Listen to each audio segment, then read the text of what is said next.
Sebenarnya kalian mau ngakui itu tapi malu. Karena kalau kalian ngakui nanti benar ke ajaran Kristen. Memang ajaran Kristen itu benar. Ajaran kau itu, kau loh yang aku bilang bukan ajaran Islam. Kau yang sesat. Jadi Rudi itu sudah menerangkan panjang lebar tapi poinnya 0, kosong.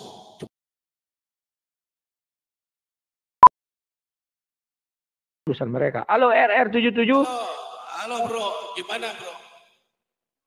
Gimana? Maksudnya bagaimana atau di mana? Suaranya ini kok noise ya? Ini noise kenapa ini? Saya nggak noise. Cuman apa namanya itu? Ekonya tinggi sekali eko. Eko liser. 1, 2, 3, 1, 1, 1, udah. Coba ngomong. Ya silakan. Jadi pertama selamat siang Rudi. Judulnya. Saya kayak pernah dengar suara ini. Iya, kita dulu di Zoom. Oke, udah lama siapa kita ya? Ketemu. Ya RR77 lah, siapa lagi? Lupa. Ya silakan. Okay. Apa yang mau disampaikan atau mau didiskusikan RR77? Jadi tadi apa aja bahasanya mencari Tuhan gitu ya? Menyeleksi Tuhan, sekarang menolak Tuhan. Menyeleksi Tuhan. Iya, kalau tadi pagi mengumpulkan Tuhan kan sekarang ditolak. Tadi pagi menyeleksi, sekarang menolak Tuhan. Siapa yang menolak Tuhan? Kan kita mengumpulkan Tuhan nih, kita mau beriman kepada Dia. Kita kumpulkanlah 5 Tuhan. Kalau di Indonesia ada 5 Tuhan. Setelah itu pasti satu yang kita ambil. Berarti yang 4 lagi terbuang, terseleksi. Jadi Tuhan itu sebenarnya begini, di dalam suatu ajaran, kalau kita bersandarkan kepada kitab-kitab yang menjadi sandaran suatu ajaran, udah jelas ya. Di dalam agama Samawi kayak dari Torah, Injil, Al-Quran, udah jelas Tuhan yang mau disembah itu adalah Tuhan yang Esa. Di dalam Al-Quran juga dikatakan, sembahlah Tuhan yang Ahad, tidak terbagi 2 dan 3. Dan kemudian sama-sama disepakati di dalam Torah, Injil dan Al-Quran bahwa Tuhan itu tidak bisa dilihat. Ya, ini sudah disepakati bahwa Tuhan itu tidak bisa dilihat. Dialah satu-satunya, tidak dapat dibandingkan dengan yang lain, tidak dapat diserupakan dengan yang lain, tidak dapat disamakan dengan yang lain. Kenapa Tuhan tidak, bro? Sebentar bro. Silakan. Lu dari dulu masih ini ya, ngegas santai lah. Santai, silakan. Di dalam Islam dikatakan Isa kamislihi syai'un, bahwa Tuhan itu tidak sama dengan yang lain. Di dalam Injil dikatakan di dalam Yesaya, ya, sebentar, di dalam Yesaya 46 ayat 5, kepada siapakah kamu hendak menyamakan aku, hendak membandingkan aku, dan mengumpamakan aku sehingga kami sama. Kemudian dijawab dalam Yesaya 46 ayat 9, ingatlah hal-hal yang dahulu dari sejak purbakala, bahwasanya akulah Allah dan tidak ada yang lain, akulah Allah dan tidak ada yang seperti aku. Nah ini bro, ini ada suatu korelasi ya, bahwa Tuhan itu dia adalah satu, tidak terbelah dan tidak terbagi. Tidak ada yang dapat diserupakan dengan dirinya dan tidak ada yang dapat dibandingkan dengan dirinya. Begitu bro Rudi. Oke, kalau saya mau bertanya, apa persamaan Allah Tuhanmu dengan iblis? Apa persamaan Tuhan dengan iblis? Atau apa perbedaan Tuhan dan iblis? Kita sudah tahu. Sekarang ada nggak persamaan Tuhan dengan iblis? Jadi pertanyaannya saya nilai pertanyaan yang agak bodoh yang keluar dari seorang Rudi yang udah lama untuk ikut debater ya. Kalau persamaan, ditanyakan persamaan antara Tuhan dengan iblis, dia mana bisa dia sama ya? Karena iblis, malaikat, setiap makhluk itu adalah ciptaan Tuhan. Sesuatu yang Tuhan ciptakan tidak mungkin sama dengan Tuhan. Karena Tuhan itu adalah entitas yang paling tinggi. Sementara derajat posisi, ya, makhluk ciptaannya itu pasti di bawah Tuhan. Apapun bentuknya, baik malaikat, baik iblis, baik roh jahat yang bekerja dengan Yesus, itu hakikatnya itu berada di bawah posisi Tuhan. Selaku dia diciptakan. Ini pahami dulu, Ruth. Jadi Anda jangan kemudian mengeluarkan pertanyaan-pertanyaan yang saya anggap agak-agak bodoh gitu. Oke, Justru saya bertanya. Sebentar, saya ada sebentar lu. 5 menit aja, 5 menit. Ya, Oke. Tadi saya sudah narasikan tentang bagaimana Tuhan itu di dalam setiap ajaran, baik di dalam ajaran Nasrani, ajaran Torah, dan ajaran Muslim Islam, bahwa terdapat persamaan dan kemudian bahwa menyatakan Tuhan itu adalah satu, tidak terbagi, tidak serupa dengan yang lain. Itu dijelaskan di dalam Bibelanda, di dalam Yesaya, kemudian dijelaskan dalam Al-Quran Al-Karim. Silakan, Bro. Oke, terima kasih. Justru saya tadi bertanya itu, apa persamaan Allah dengan iblis? Itu saya kutip dari pernyataanmu yang mengatakan bahwa Allah disepakati tidak terlihat. Iblis juga disepakati tidak terlihat, bro. Jadi kesamaan Allahmu dengan iblis sama-sama tidak terlihat. Kan begitu ya? Berarti Allahmu setara dengan ciptaannya, makhluknya, yakni yang bernama iblis. Karena saya tidak bisa melihat iblis, kamu juga tidak bisa melihat iblis.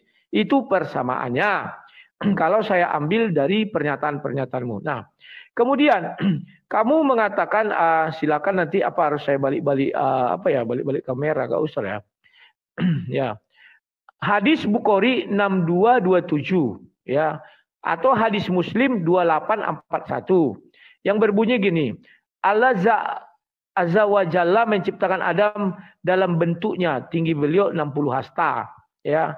Aku nggak ngerti apa dibilang dalam bentuknya ini, apakah dalam bentuk Adam itu mengambil bentuk Allah atau bagaimana, saya nggak tahu ya. Itu nanti biar aja lah kamu mengatakan itu.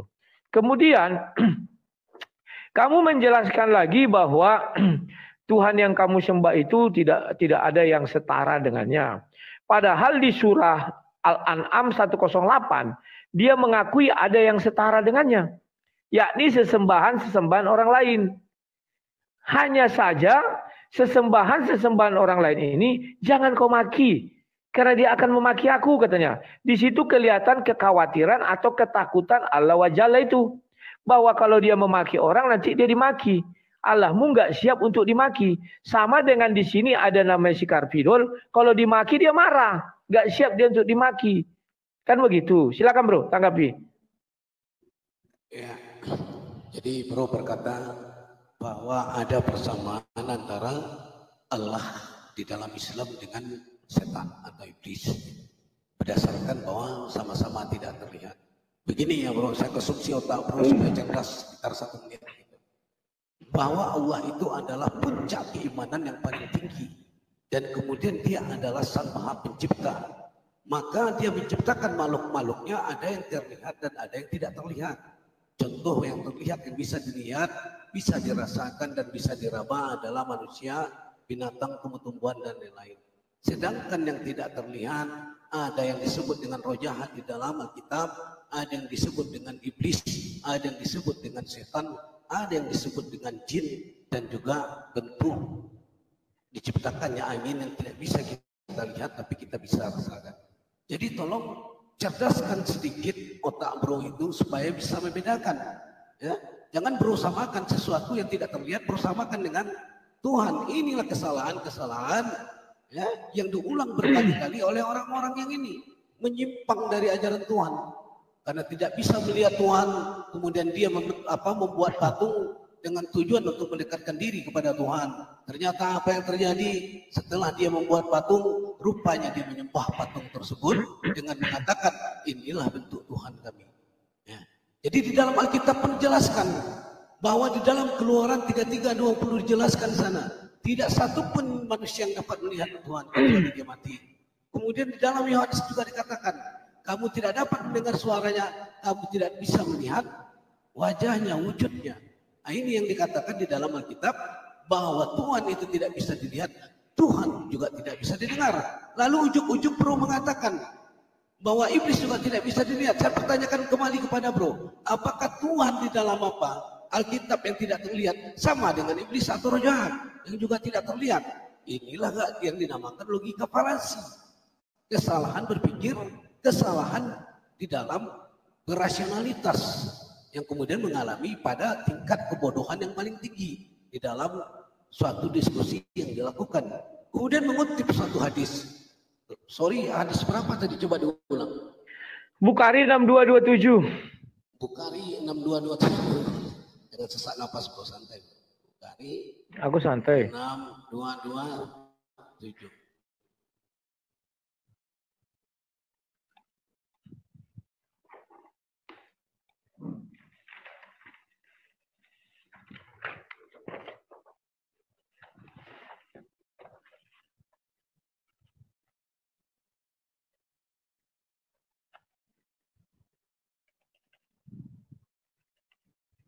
Oke, Bukhari 6227. Mohon maaf sebelum saya bahas tentang hadis ini, tolong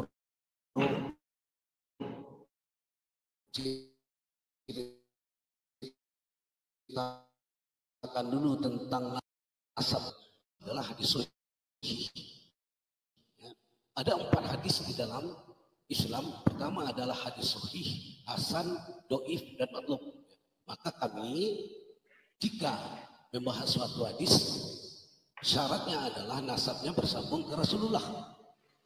Mengenai hadis Bukhari 6227, tolong ceritakan nasabnya terlebih dahulu sehingga ini layak kita jadikan sebagai suatu sumber yang valid di dalam melihat suatu hadis. Silakan, bro. Oke, terima kasih. Saya jawab dulu mengenai yang kau bilang tadi. Kamu mengatakan karena saya jadi kamu bilang pemikiran saya cetek, logical fallacy. Tidak. Lo yang mendefinisikan Tuhanmu di awal kan kau. Bahwa Allah tidak bisa dilihat. Iblis juga tidak bisa dilihat. Itu fakta. Berarti Allahmu setara iblis. Kalau di dalam Kristen, Tuhan kami bisa dilihat. Itulah dia turun ke dalam dunia menjadi manusia. Namanya Yesus. Ya. Jadi jangan kamu sama-samakan dong. Tuhan kami hebat. Bisa tidak dilihat, sekarang dia tidak terlihat. Dulu pernah terlihat, dia hadir. Nah, kalau Tuhanmu sama seperti iblis, tidak pernah terlihat sama sekali. Nggak ada bedanya. Nah, sekarang pertanyaanku, apa kelebihan Allahmu apa kelebihan iblis daripada Allah? Nanti kau catat ya. Pertanyaanku, apa kelebihan iblis dari Tuhanmu? Oke, sekarang kau berbicara tentang ajaran Kristen. Bahwa di dalam Alkitab dikatakan Tuhan itu tidak bisa dilihat. Siapa melihat dia akan binasa. Ketika dia bertemu dengan Musa, Musa melihat tangannya. Memang tidak bisa dilihat oleh mata kasat mata. Tetapi Alkitab menuliskan bahwa Adam dan Hawa itu dikasihkan pakaian. Mereka melihat Tuhan tuh. Kalau dikasih pakaian langsung kan melihat. Begini Tuhan datang, langkahnya didengar. Artinya Adam dan Hawa pernah melihat Tuhan. Titik, selesai. Artinya dalilmu sudah patah. Kalau kamu di Al-Quran dari sejak zaman dahulu kala sampai hari ini, iblis memang tidak terlihat sama dengan Tuhanmu. Sama-sama nggak pernah terlihat. Sehingga kalian sulit membedakan mana iblis, mana Tuhan. Kan begitu. Kalau ada orang mati dari Tuhan, kan lawak. Orang bunuh diri katanya Tuhan yang membuat dia mati. Saya nggak ngerti Tuhan macam apa membuat orang mati bunuh diri. Ya. Kemudian kamu berkata di dalam Yohanes, Yesus mengatakan, kalian tidak melihat Tuhan, mendengar suaranya pun tidak. Memang tidak pernah mereka-mereka yang hadir di situ. Kan Yesus sedang berbicara kepada orang-orang yang di situ. Dan itu dibilangnya, kamu nggak pernah. Tapi dibilang, siapa mengenal aku, mengenal Bapa. Artinya mereka memang tidak melihat, tapi melihat sosok Yesus sama dia melihat Bapa. Kan itu yang diungkapkan situ. Kenapa? Yesus itu adalah citra. Manusia ini sebenarnya citra, gambaran serupa dan segambaran Allah. Kemudian mengenai hadis Bukhari. Bukhari itu hadis sahih. Ya siapa perawinya kita nggak tahu. Kecuali tunggu dulu. Sebentar. Tunggu dulu lah, nanti kamu jawab. Sabar, tahan. Cooling down. Sabar ya. Ini udah cooling down ini, tapi jangan ini. Ya. Jangan melakukan Matikan mic. Karena di tempat saya ini bukan lomba kuat-kuatan suara. Kalau lomba kuat-kuatan suara, nanti saya ambil mobil prank, saya gini, ngeong. Saya nggak sanggup melawan orang kuat-kuatan suara. Oke. Sekarang kamu mengatakan Sahih Bukhari itu, nanti kamu jawab, itu hadis sahih apa enggak? Kalau enggak sahih, buang saja. Apabila di dalam satu hadis sahih, terdapat satu hadis kalimat yang tidak sahih, ngapain kalian imani? Sama dengan saya, apabila di dalam Bible saya ada satu ayat saya ragukan, saya buang dan saya tinggalkan ayat itu. Bible itu saya tinggalkan.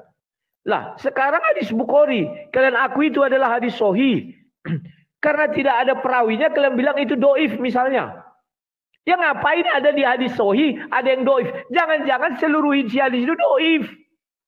Bagaimana kalian bisa melihat di Bukhari 3 contohnya. Ya. Nabi Muhammad bertemu dengan Waraqah bin Naufal. Dibilang dia bertemu dengan Namus. Perawinya jelas itu. Sama seperti Musa. Musa nggak pernah bertemu dengan Jibril. Berarti Namus itu apa? Baca surah 28 ayat 30. Kalau tidak pohon, lembah, sema api, atau tanah. Itulah Namus. Karena itu yang bicara langsung kepada Musa. Kan begitu. Ya buang aja Bukhari itu. Aduh. Silakan bro, bergantian kita. Pertanyaan-tanya lu ya. Apa bro, kelebihan iblis? Enggak, jangan dulu, sabar. Bro kan udah menjawab. Bro kan udah bernarasi dari tadi. Saya akan jawab semua pernyataan dari bro. Tolong bro mute seperti yang saya lakukan bersama bro, supaya kita berkeadilan dalam berdiskusi. Dengarkan baik-baik. Ya.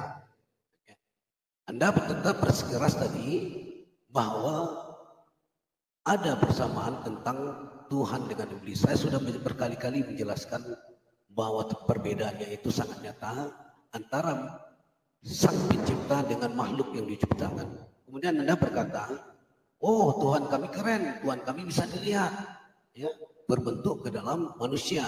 Maka mari kita bedah. Ya. Di dalam Anda bersandar pada Yohanes 1 ayat 1. Dikatakan pada mulanya adalah firman. Firman bersama-sama dengan Allah, dan firman itu adalah Allah. Kemudian Anda bersandar kepada Yohanes 1 ayat 17 ya, yang mengatakan firman telah menjadi manusia. Sesungguhnya di dalam perkataan firman tersebut itu adalah merujuk pada suatu kehendak. Ya, di dalam Yesaya 55 ayat 11 dikatakan, demikianlah firmanku yang keluar dari mulutku. Ia tidak akan kembali kepadaku dengan sia-sia, tetapi ia akan melaksanakan apa yang kukehendaki dan akan berhasil dalam apa yang kusuruhkan kepadanya. Memang firman itu berasal dari pencipta. Maka ketika pencipta berfirman, jadilah, maka jadilah dia, termasuk dalam penciptaan Yesus. Ketika ya firman itu kemudian berubah menjadi suatu menjadi daging dalam rahim Maria. Kemudian dalam rahim itu berkembang sehingga dia menjadi manusia. Menjadi bayi yang kemudian dinamakan dengan Yesus. Apakah demikian sulit bagi Tuhan? Tidak. Ya. Kemudian Anda bersekukuh, oh firman itu adalah Tuhan. Padahal jelas dalam Yesaya bahwa firman itu adalah suatu kehendak dari Tuhan. Dia tidak akan kembali kepada Tuhan, tetapi dia melaksanakan apa yang Tuhan perintahkan. Ketika Tuhan mengatakan jadilah terang dengan firman-Nya, maka jadilah terang. Ketika Tuhan mengatakan jadilah daging, maka jadilah daging. Apakah sesuatu yang menjadi daging merupakan menjadi Tuhan? Tidak, beda. Anda harus tahu perkataan firman itu adalah ucapan, perkataan, sabda, dan wahyu. Ya. Siapa yang mengungkapkan? Tentu saja pemilik entitas yang paling tertinggi. Ya. Yang kita sebut, yang kita sepakati dengan nama Tuhan. Kalau dalam Islam disebut dengan Allah SWT. Kalau dalam Kristen saya nggak tahu. Kadang-kadang Theos, kadang-kadang Adonai, kadang-kadang Yahweh, kadang-kadang nama Pak. Nggak ngerti saya kalau dalam Kristen. Nanti mungkin Bro Rudi bisa menjelaskan siapa nama Tuhan dalam Kristen yang sebenarnya gitu. Kemudian balik kepada hadis. Ya. Hadis ini memang betul. Banyak orang-orang kafir menyelewengkan hadis. Bukan sekarang saja. Dari dulu sampai sekarang. Contoh nyata yang kita lihat sekarang ada hadis Maryam yang sebenarnya tidak ada di dalam Islam tentang hadis Maryam, yang selalu kalian angkat-angkat, yang selalu kalian gaung-gaungkan, yang selalu kalian jadikan sebagai literasi. Ketika kami pertanyakan nasab perawinya, tidak satu pun yang mampu. Nah ini yang disebut dengan kebohongan-kebohongan dalam mengeluarkan satu data, mengeluarkan satu literasi, mengeluarkan satu sumber. Maka itu untuk bicara tentang hadis, ya, untuk mengetahui tentang hadis ada persyaratannya. Apa persyaratannya? Ada 4. Ya. Pertama, hadis itu ada 4. Yang poin paling penting adalah hadisnya hadis sahih. Ketika bicara tentang hadis sahih, diuraikan oleh misalnya Bukhairi atau ayat Muslim, maka harus jelas hukumnya. Bukhairi mendapatkan dari mana? Ya, misalnya Bukhari mendapatkan dari Syafi'i, Syafi'i mendapatkan dari mana? Sehingga nanti merujuk kepada Rasulullah Sallallahu Alaihi Wasallam, itu baru dikatakan sahih. Kemudian Anda berkata buang saja kalau demikian. Bagaimana kami membuangnya? Wong kami bukan tidak. Kami tidak membuat itu. Yang membuat itu adalah kerjaan orang-orang kafir. Ya, orang-orang membenci pada Islam. Ya, sebagaimana Anda kemudian mengatakan bahwa Injil Barnabas terjemahan 1928 adalah Injil palsu yang tidak dipakai atau apokrif, ya. Nah, demikian juga dengan hadis. Banyak kerjaan-kerjaan tangan manusia yang tidak bertanggung jawab, kemudian membuat hadis yang bertujuan untuk mengacaukan pemikiran dari umat-umat Islam. Ya. Nah, itulah kami. Ya. Kami hadir di sini meluruskan kembali, menjaga akidah teman-teman kami supaya tidak terperosok dengan strategi-strategi yang dijalankan, terutama membuat hadis-hadis palsu, mengelontarkan hadis-hadis palsu kayak hadis Maryam dan segala macam. Untuk itulah kami hadir dengan jalan diskusi, bukan dengan jalan bukan dengan jalan hujat-hujatan. Kalau hujat-hujatan silakan aja Anda untuk berhujat-hujat. Kalau kami dalam Islam nggak boleh. Karena apa yang kami ucapkan itu nanti akan kami pertanggungjawabkan ke akhirat Allah Subhanahu wa taala. Ya. Silakan Nurul. Ya, terima kasih. Saya memulai dari pertanyaan saya belum ditanya loh, dijawab. Apa kelebihan iblis dari Tuhanmu? Jawab dulu. Nanti saya lanjutkan. Dia bertanya, apa kelebihan iblis dari Tuhan? Nah, inilah pertanyaan yang paling goblok gitu. Bahwa iblis itu ya mendapatkan ilmu itu adalah dari kehendak dari Sang Pencipta. Sebagaimana manusia mendapatkan ilmu, sebagaimana nabi-nabi mendapatkan mukjizat, sebagaimana rasul-rasul mendapatkan mukjizat, semuanya berasal dari kehendak Sang Pencipta. Ya, ketika Pencipta berkehendak, kun maka jadilah dia. Ya. Maka segala apapun di atas bumi ini, baik jin, baik setan, baik iblis, ya, baik manusia, semua pengetahuannya itu berasal dari Maha Pencipta. Entah kalau misalnya di dalam Kristen saya nggak tahu nih, ya, apakah iblis lebih tinggi kedudukannya daripada Tuhan kamu? Kalau di dalam Islam jelas bahwa seluruh makhluk penciptaan itu berada di bawah, ya, di bawah Tuhan sebagai Sang Pencipta. Adapun kelebihan-kelebihan dia tidak mungkin akan mengalahkan kelebihan-kelebihan yang dimiliki oleh Tuhan kami. Karena Tuhan kami itu mempunyai sifat maha suci, maha besar, ya, maha pintar. Segala maha itu tuh ada pada Tuhan kami. Kalau dalam Tuhan Anda kami nggak tahu, karena Tuhan Anda juga kemudian mati 3 hari dan kemudian bangkit kembali. Inilah kelemahan Tuhan Anda yang kata Anda, Yesus Anda adalah Tuhan. Silakan Rudi. Oke, terima kasih. Ya, saya bahas dulu. Surah 6:101 mengatakan, bagaimana dia punya anak kalau dia tidak punya istri, sedangkan dia tidak punya istri. Iblis bisa punya anak tanpa istri. Itu kelebihannya. Banyak itu saya literasi. Iblis itu cukup mengadu paha dengan paha. Dia punya anak. Lah Tuhanmu nggak bisa punya anak. Dengan cara apapun dia tidak bisa punya anak. Artinya sudah kalah dengan iblis. Itu yang pertama. Yang kedua, iblis itu bisa nanti di neraka. Tuhanmu nggak bisa ke neraka. Saya selalu mengakui tiga tempat yang bisa tiga tempat yang bisa dijalani Tuhan, yakni sorga, bumi, dan alam maut. Tapi satu tempat yang tidak akan pernah didatangi Tuhan, yakni neraka. Nah itu. Kalau bisa Tuhanmu ke neraka, hebat sekali. Masuk neraka dong nanti Tuhanmu, sedangkan ke bumi nggak bisa. Bagaimana mau ke neraka? Kehebatan iblis lagi, bisa dia ke bumi. Tuhanmu nggak bisa ke bumi. Kan jadi lawak-lawak. Tuhan kok lemah, nggak bisa kemana-mana. Kalah dengan iblis. Kan begitu ya, itu kelebihan iblis dari Tuhanmu kalau kita lihat dari hal-hal seperti ini. Memang sepele. Tapi itu ada ayatnya bahwa bagaimana dia punya anak sedangkan dia tidak memiliki istri. Iblis tak perlu istri bisa punya anak. Siapa yang memberi dia alat kelamin itu? Saya belum temukan satupun ayat di dalam Al-Quran. Iblis dibilang bisa menikah. Iblis kuciptakan kau punya kelamin dari kakimu, 2 kaki. Nggak ada. Jadi bisa saya pastikan iblis menciptakan kelaminnya sendiri. Karena tidak ada dalam penciptaan disebutkan iblis diciptakan itu punya kelamin, tidak ada. Itu perlu kau pahami. Kemudian, kau bicara tentang hadis. Bukhari itu belum ada mengatakan itu doif, tidak ada. Kenapa tidak ada perawinya? Tanya Bukhari, jangan kau tuduh kami yang membuat hadis itu. Hadis itu kalau kau buka di hadis Sahih Bukhari, mau di sunnah.com, silakan itu juga isinya. Mau yang ku kasih tadi itu dari apa ini ya? muslim.or.id maupun hadis-hadis yang lain itu juga isinya. Belum ada saya dengar pernyataan bahwa itu tidak sahih atau doif. Karena saya bukan ahli hadis, saya nggak tahu kenapa itu tidak ada kau bilang perawinya. Mungkin ada hadis terkait Muslim 2841, saya nggak tahu juga. Buka saja, kan ada namanya hadis terkait.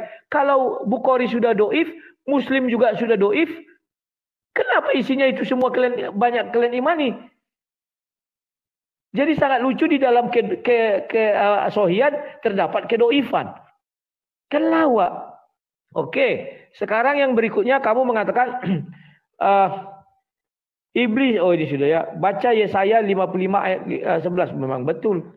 Tuhan mengutus firman-Nya dan dia tidak kembali dengan sia-sia. Artinya di situ bagaimana? Bahwa memang firman itu harus kembali sama yang punya firman. Caranya gimana kita nggak tahu. Ketika dia berfirman, jadilah terang, maka terang itu jadi. Kembali firman kepada dia. Firmannya sudah melaksanakan tugas, dijadikannya terang. Jadi itu bisa kita katakan bahwa firman itu juga memiliki wujud tersendiri yang bisa menciptakan segalanya. Yohanes 1 ayat 3. Segala sesuatu dijadikan oleh dia. Ya nggak bisa kita bantah-bantah itu dong. Pencipta Yesus, maka jadilah. Mana pernah Tuhanmu menciptakan sesuatu itu dengan kalimat kun fayakun. Jadi makalah jadilah. Sudah saya buka Al-Quran dari ujung ke ujung. Saya cari satu contoh penciptaan dengan kun fayakun. Tidak kutemukan. Lantas penciptaan apa yang dengan kun fayakun? Dibilang situ penciptaan Adam dan Hawa. Saya sudah buka Quran penciptaan Adam dan Hawa. Tidak ada dibilang kun fayakun, yang ada dibilang aku menciptakan Adam dari tanah.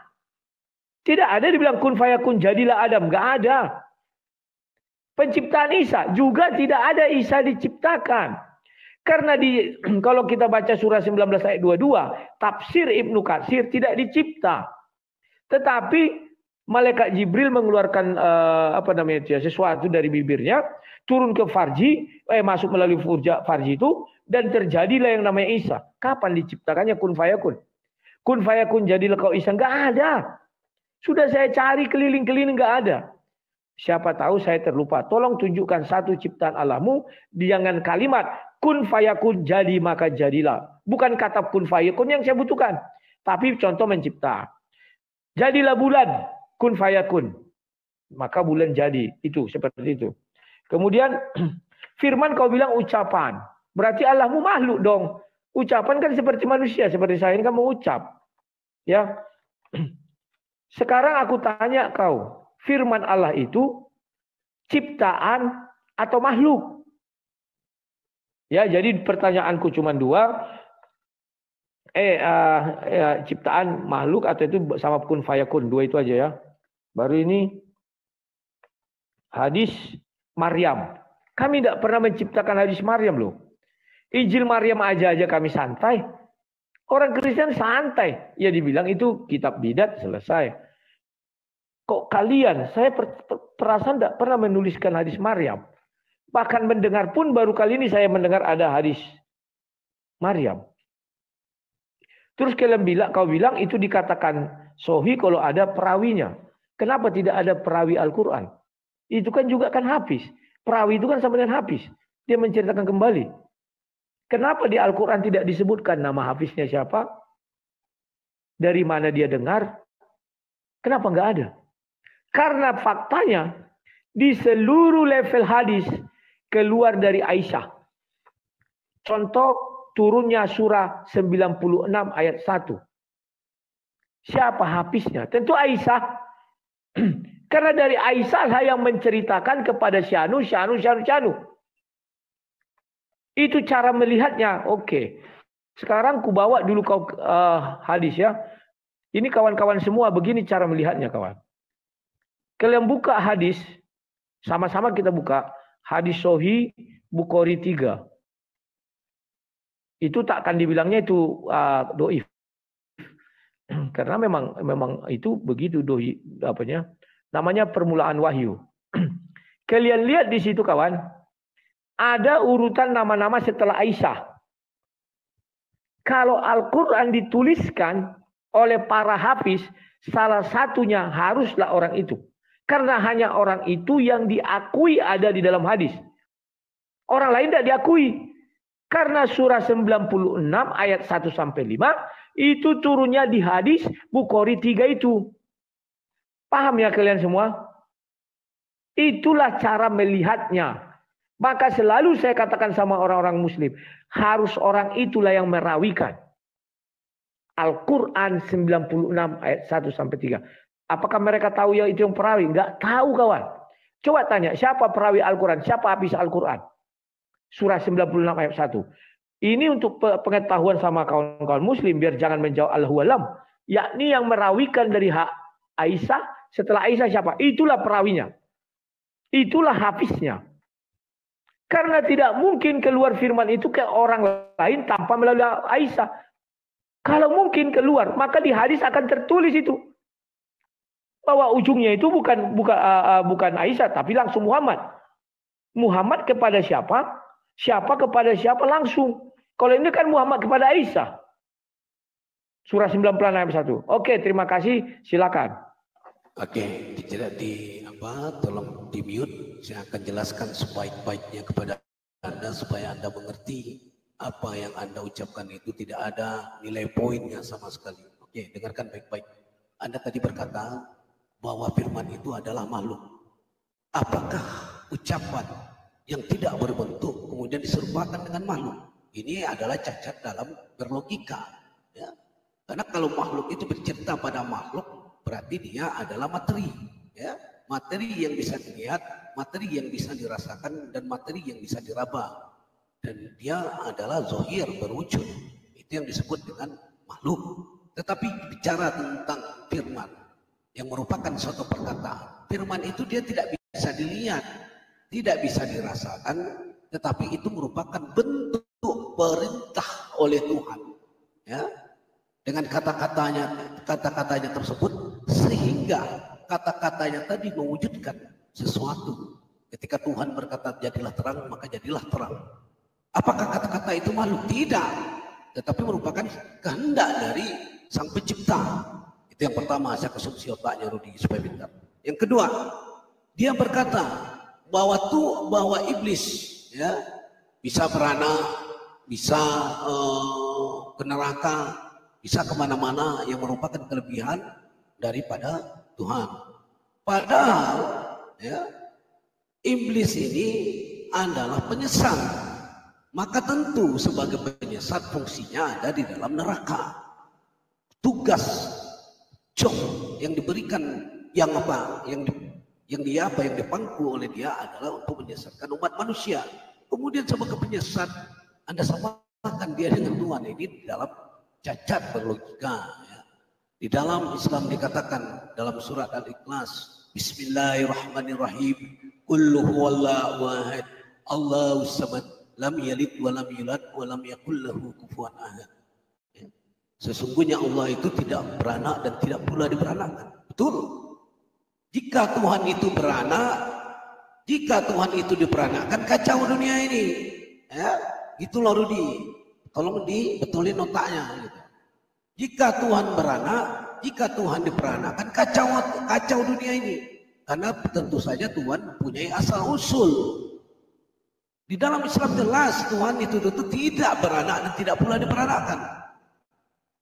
Tuhan adalah entitas tunggal.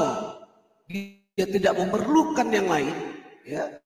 Tetapi dia menciptakan yang lain. Coba Anda bayangkan ketika Tuhan beranak, maka Tuhan Kristen Anda itu siapa ayahnya, siapa ibunya? Kalau dia beranak dan dia diperanakkan, Kacau tambah kacau Rudi ini pola pikirnya dengan mengatakan kehebatan iblis adalah dia bisa beranak, sementara Tuhan dalam Islam tidak beranak. Kemudian jika dipaksakan teori Tuhan beranak, coba jelaskan di dalam Kristen siapa anak Tuhan, siapa istri Tuhan. Kemudian Tuhan yang mempunyai istri dan anak, siapa istrinya, siapa ibunya, siapa ayahnya. Akan terus berulang-ulang perkataan-perkataan kayak gitu. Siapa ibunya, siapa ayahnya, siapa ibunya, siapa ayahnya.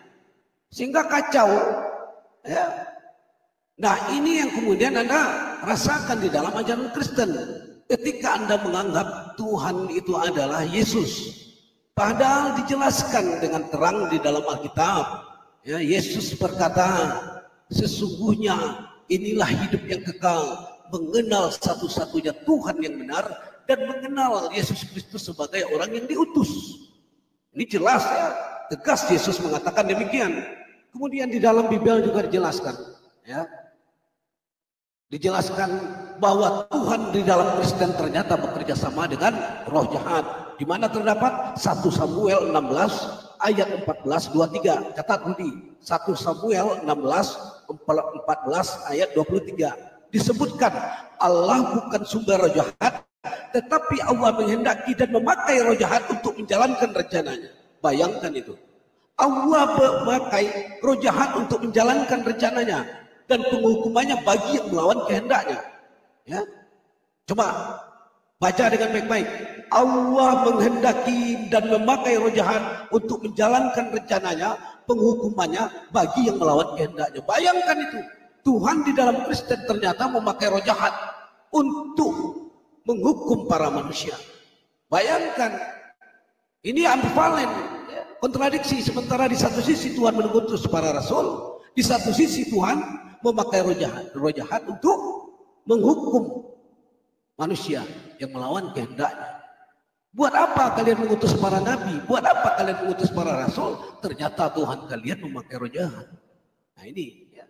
Jadi Anda jangan ketika Anda melontarkan suatu tuduhan, ambil cermin dulu, bercermin dulu Rudi. Betul nggak ini yang gua katakan? Jangan-jangan membalik ke gua. Nah ini ternyata betul. 1 Samuel mengatakan bahwa ternyata Tuhan memakai roh jahat untuk menjalankan rencananya. Kemudian mengenai hadis, saya sudah berkali-kali menekankan kepada Rudi, ya, di dalam Islam untuk melihat hadis yang sahih, jelas sanad perawinya. Ketika Anda mengangkat suatu hadis, Anda juga harus paham sanad perawinya. Jika Anda tidak paham tentang sanad perawi, maka jangan berani mengangkat hadis, karena ini adalah dagelan, ketololan, kebodohan yang Anda ulang-ulang berkali-kali. Ya. Anda mengangkat suatu sumber sama dengan saya analogikan Anda seperti ini. Anda mengangkat suatu pendapat, kemudian Anda berkata pendapat ini adalah benar. Ketika diminta sumber pendukung tentang pendapat ini adalah benar, Anda tidak bisa mengeluarkan sumber tersebut. Apakah ini akan kami terima sebagai sumber kebenaran? Tentu tidak, karena ini adalah asumsi. Ya, kita tidak bermain di dalam ranah asumsi. Bicara tentang agama, bicara tentang ajaran, kita bermain dengan data, literasi, rasionalitas, serta sumber. Enggak mungkin kita kemudian mengandalkan asumsi, congor, seakan-akan, ya, seandai-andai, dan kira-kira. Islam tidak demikian. Islam selalu berpatokan kepada dua. Rasulullah Sallallahu Alaihi Wasallam mengatakan, aku meninggalkan 2 pusaka kepadamu sehingga kamu tidak tersesat jika mengikuti 2 pusaka ini. Apa dia? Al-Quranul Karim dan hadis dari Rasulullah Sallallahu Alaihi Wasallam. Maka berpatokanlah kepada 2 ini sehingga kamu tidak tersesat di kemudian hari. Begitu Rudi, silakan. Oke, terima kasih. Berarti pertanyaan tadi saya tadi itu tidak ada ya bahwa Allah menciptakan dengan kun fayakun satu ayat di dalam Al-Quran karena tidak dijawab atau mungkin kelewatan. Silakan jawab kembali itu dulu. Kun fayakun tadi kalau ada. Silakan dulu itu dulu. Saya akan jawab. Ya. Rudi bertanya tentang kun fayakun, maka saya jelaskan di dalam. Coba Rudi dengarkan baik-baik. Bismillahirrahmanirrahim. Huwallazi yuhyi wa yumiit fa iza qada amran fa innama yaqulu lahu kun fayakun. Ya, dialah yang menghidupkan dan mematikan. Maka apabila dia menetapkan sesuatu urusan, dia hanya berkata jadilah, maka jadilah dia. Bagaimana proses terjadinya itu tentu sesuai dengan proses keinginan dari Allah. Baik terhadap penciptaan, baik terhadap orang mati, baik terhadap orang hidup. Itu domainnya Allah. Ya, maka dijelaskan oleh Allah dalam surat Maryam. Ya, makana ilahi ayatakiza min waladi subhana iza kada amran fa innama. Sesungguhnya penciptaan Nabi Isa itu sebagaimana penciptaan Nabi Adam. Ya. Nah, ini yang kemudian dikatakan dengan kun fayakun. Ketika Allah berkehendak mengeluarkan kata-kata kun fayakun, maka jadilah, itu artinya adalah jadilah maka terjadilah. Bagaimana prosesnya, itu adalah proses dari ilahi. Sama dengan kemudian di dalam firman Yesus, di dalam firman Tuhan dikatakan, ya, sebentar supaya tidak rancu. Sebentar, saya lupa ayatnya di dalam Bible. Di dalam firman dikatakan bahwa firman yang aku ucapkan, dia tidak akan kembali kepadaku, akan tetapi dia melaksanakan kehendak atau keinginanku. Ini tertulis dalam Bible. Ini yang kemudian disebutkan di dalam Al-Quran, bahwa firman itu, ya, yang dikeluarkan oleh Allah, kemudian dia menjadi suatu bentuk, ya, suatu bentuk dari keinginan dari Allah. Bagaimana prosesnya? Sebagaimana Alkitab, inilah prosesnya. Ya. Tidak dijelaskan di dalam Alkitab ketika Tuhan berkata jadilah terang sehingga terang itu terjadi. Apakah dengan simsalabim terang itu terjadi? Tidak. Tentu ada proses. Di dalam Islam dikatakan juga demikian.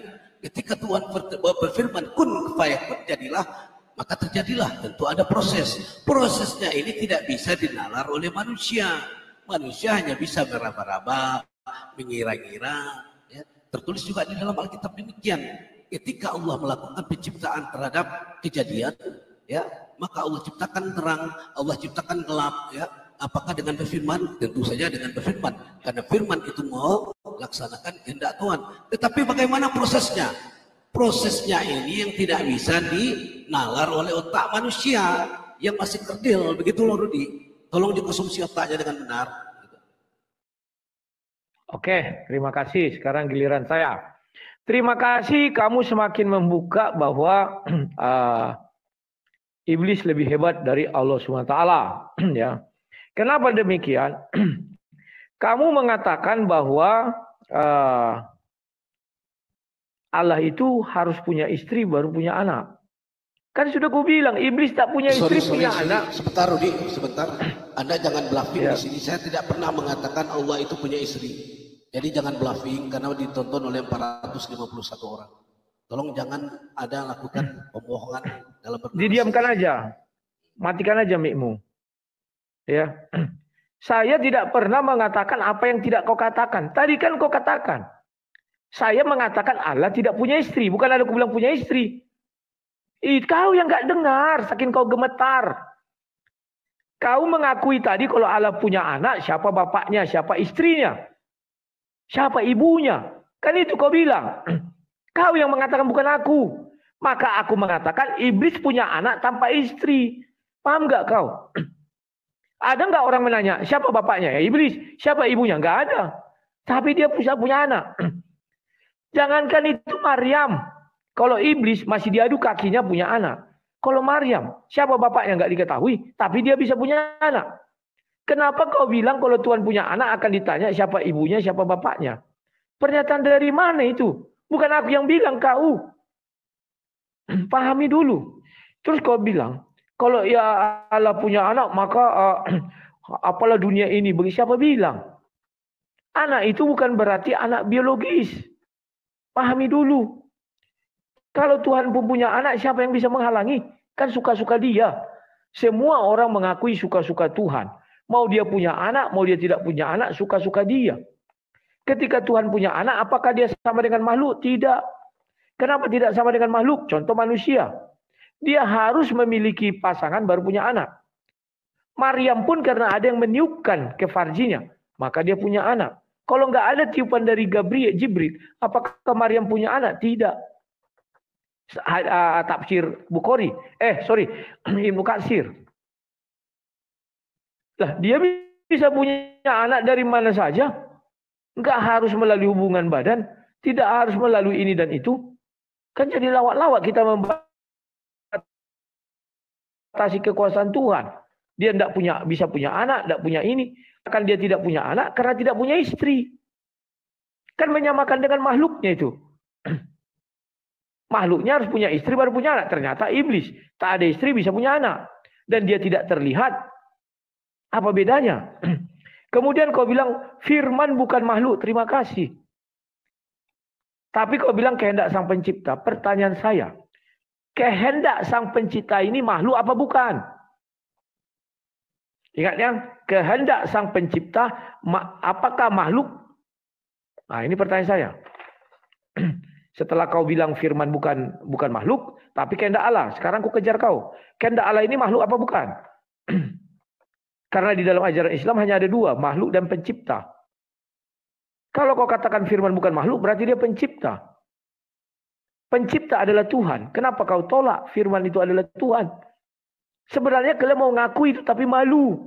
Karena kalau kalian ngakui nanti benar ke ajaran Kristen. Memang ajaran Kristen itu benar. Ajaran kau itu, kau loh yang aku bilang bukan ajaran Islam. Kau yang sesat. Kenapa sesat? Karena kau tidak mau mengakui firman itu adalah Tuhan. Sesat kau.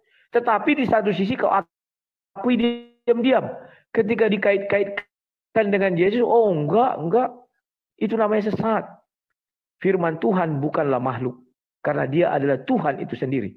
Karena Tuhan mencipta dengan firman. Sang pencipta adalah firman, bukan makhluk. Makhluk tidak bisa mencipta, tapi punya daya cipta. Daya membentuk, membuat. Paham ya? Kamu bilang iblis penyesat. Kan aku bilang kesamaan iblis dengan Tuhan ada. Sama-sama tak terlihat, sama-sama penyesat. Banyak ayat di dalam Al-Quran mengatakan itu. Dia menyesatkan siapa yang dia kehendaki. Sama-sama penyesat, sama. Tapi kalau di dalam Bible tidak, nggak sama. Paham ya? Sekarang kau bertanya tadi bagaimana di dalam 1 Samuel 16 ayat 23. Tuhan menggunakan iblis betul. Itu merujuk kepada Ayub. Coba baca Ayub. Ayub 1 ayat 6. Maka iblis bertemu dengan Allah setelah dia keliling dunia. Dia bertanya, iblis bagaimana ini begini? Datang iblis jawab, oh itu hambamu si Ayub itu begini bukan. Kalau kau jauhkan berkatmu dari dia, maka dia akan sengsara dan menyangka kau. Silakan. Artinya Tuhan memanggil iblis, mempersilakan dia untuk menguji Syadam. Itulah sebabnya ada di kalimat perjanjian lama, Tuhan mengutus iblis. Tuhan menggunakan iblis. Maka datanglah iblis yang dari Tuhan. Itu maksudnya. Maka iblis mencobailah si Ayub. Tapi tidak menghabiskan nyawanya. Ya, 1 Samuel 16 itu saya sudah baca. Ayat 23. Ini 1 Samuel sebentar. 1 Samuel 16 ayat 14 atau 23 kau bilang tadi. Kalau 14. Tapi roh Tuhan telah mundur dari Saul. Dan sekarang ia diganggu oleh roh jahat yang dari pada Tuhan. Roh jahat yang daripada Tuhan. Tuhan mengutus roh jahat waktu itu bisa. Kenapa bisa ketika seperti sama Ayub disuruh, pergilah kau. Tapi setelah Yesus datang, Yesus mengatakan, aku melihat. Iblis dijatuhkan dari langit. Setelah itu dia nggak bisa lagi bertemu dengan Tuhan. Tapi sebelum itu bisa di perjanjian lama. Ya. Kemudian udah tadi ku jawab ya, siapa ibunya, siapa ini. Hadis. Kami tidak pernah mengarang hadis, sudah ku bilang. Kau buka aja hadis Bukhari, kau punya kitab hadis Bukhari enggak? Saya sebenarnya mau mengoleksi buku-buku Islam. Tapi gara-gara kasus Ibu Uti, saya buang semua dari rumah saya buku-buku yang ada tulisan Arab. Kenapa saya buang?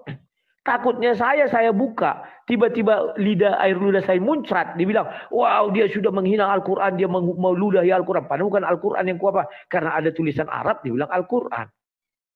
Itulah sebabnya saya tidak mau mengoleksi buku Arab. Kalau tidak, sudah ada kian di sini berjajar hadis Bukhari. Takut, fobi gara-gara kalian. Dikit-dikit asal ada bahasa Arab, wah itu Al-Quran. Tujuan kalian hanya ingin menjerumuskan orang. Takut ya. Tapi kau cari nanti hadis Bukhari 3 itu. Oke? Hadis Bukhari yang 6227. Tanya imammu, tanya apa muhsoy atau enggak. Kemudian, kun fayakun sudah ya, enggak ada kun fayakun. Yang kau buka tadi adalah Allah mengatakan penciptaan Isa sama seperti penciptaan Adam. Dia cukup berkata kun, jadi maka jadilah, kun fayakun. Ya. Kita buka penciptaan Adam di surah 7, surah 2. Mulai dari 30, surah 7, mulai dari 12. Gak ada dikatakan kun fayakun jadilah Adam, gak ada. Tapi dengan kedua tangannya, paham ya, Tuhanmu punya tangan. Dia membentuk si Adam.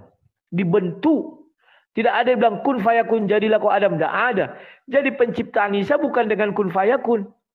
Kalau sama dengan Adam dibentuk. Baru ditiupkan napas. Ada ayatnya Al-Quran. Kun fayakun ada? Enggak ada. Ngarang kau. Makanya saya sanksikan ayat itu. Itu adalah asli. Karena tidak ada penciptaan Adam di situ kun fayakun. Tidak ada di situ penciptaan Nabi Isa kun fayakun. Enggak ada. Itu kesamaannya katanya dengan kun fayakun. Sekarang saya bukakan dulu sama kau ini. Saya balikkan dulu kamera.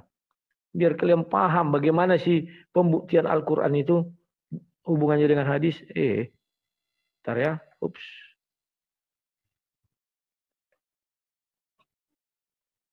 Buka logika kalian yang baik dan benar ya. Ini adalah hadis Sahih Bukhari 3. Ya, ini dari Nabi Muhammad diceritakan kepada Aisyah. Aisyah itu ibu kaum mukmin. Maka Aisyah menceritakan kepada Urwah bin Az-Zubair. Kan ini rawi-rawi itu. Yang diceritakan apa? Seluruh isi rawi ini. Turunnya ayat ini. Di dalam sini inilah surah 96 ayat 1 sampai 5. Nah, bacalah di sini. Kalian bisa baca. Artinya kalau ditanya siapa hafiz Al-Quran, surah 96 ayat 1 sampai 5 inilah Urwah bin ini. Oh enggak, orang lain katanya. Kalau orang lain, berarti orang lain itu harus disebutkan di sini. Karena dia satu-satunya yang mengerti ayat ini 1 sampai 6. Ini catatan Islam dalam buku yang tidak bisa diganggu gugat. Namanya hadis. Paham ya? Sahih Bukhari lagi nih. Sementara kalau kalian bilang di luar ini, di mana itu tertulis? Nggak ada. Ini ku ajari kalian cara melihatnya. Paham ya? Nanti kalian lihat lagi. Kapan Urwah bin Zubair ini hidup? Cari aja. Baru cocokkanlah dengan penulisan Al-Quran itu. Benar nggak? Mati kau. Tunggu. Sorry. Sabar ya. Santai, jangan gemetar, santai aja, santai. Oh enggak. Santai. Ini kan penjepitnya keras. Jangan gemetar. Mana? Kalau aku mana gemetar? Aku yang gemetar kalau atas putih dikit, bawah putih dikit datang. Kalau apa enggak? Udah siap narasi. Oke. Sudah. Itu yang bisa saya sampaikan. Silakan. Silakan Rudi. Rudi dimen dulu. Saya akan menjawab semua narasi dan opini yang dilontarkan oleh Rudi. Pertama, dia menuduh saya gemetar, padahal saya tidak pernah gemetar, apalagi menghadapi seorang Rudi ya, yang udah saya berhadapi berkali-kali di Zoom dan kemudian lari berkali-kali ketika berhadapan dengan saya. Itu yang pertama. Ya. Yang kedua, dia bersikeras mengatakan bahwa iblis memiliki kelebihan daripada Tuhan, padahal saya sudah menjelaskan. Setiap kelebihan makhluk ciptaan dari Tuhan itu berasal dari Tuhan, karena Tuhan itu maha ya. Jadi jelas saya bantah perkataan Rudi yang mengatakan bahwa iblis memiliki kelebihan dari Tuhan ya. Begini Rudi, dalam Islam kami menyembah Tuhan yang konsisten. Ketika Tuhan, memang Tuhan tidak bisa dibatasi, tetapi dia mempunyai sifat-sifat yang melekat kepada dirinya. Pertama adalah Maha Suci. Ketika kita bicara tentang Tuhan Maha Suci, Maha itu di atas yang paling tinggi loh. ketika kita bicara tentang Tuhan Maha Suci, maka tidak mungkin Tuhan itu ada di dalam rahim yang penuh dengan hadas atau kotoran, maka dia inkonsisten. Tentu Tuhan yang inkonsisten kami tidak akan menyembah seperti Tuhannya di dalam orang-orang ajaran Kristen yang kemudian berkata Tuhannya Maha Suci, ternyata dia masuk ke dalam rahim yang mana rahim itu terdiri dari hadas, ya, hadas besar dan hadas kecil. Kedua, di dalam Islam dikatakan bahwa Tuhan itu Maha Besar, maka tentu konsistensinya adalah Tuhan itu tidak mungkin bisa ditampung oleh makhluk ciptaannya. Ini berbeda dalam Kristen yang mengatakan Tuhan bisa omnipresent, berwujud di mana-mana, termasuk ke dalam dunia. Padahal di dalam Alkitab dijelaskan dengan tegas, benarkah Allah hendak berdiam diri dengan manusia di dunia? Terus apa jawab Alkitab? Langit, bahkan tiang langit tidak mampu menampung kehadiran Allah, apalagi rumah yang kudirikan. Ini jawaban dari Alkitab, bahwa memang Allah itu tidak mungkin, tidak, ya, bahkan mustahil untuk turun ke dunia, karena dunia tidak mampu menampung. Ini ada, maka baca Alkitab itu dengan lengkap. Ya.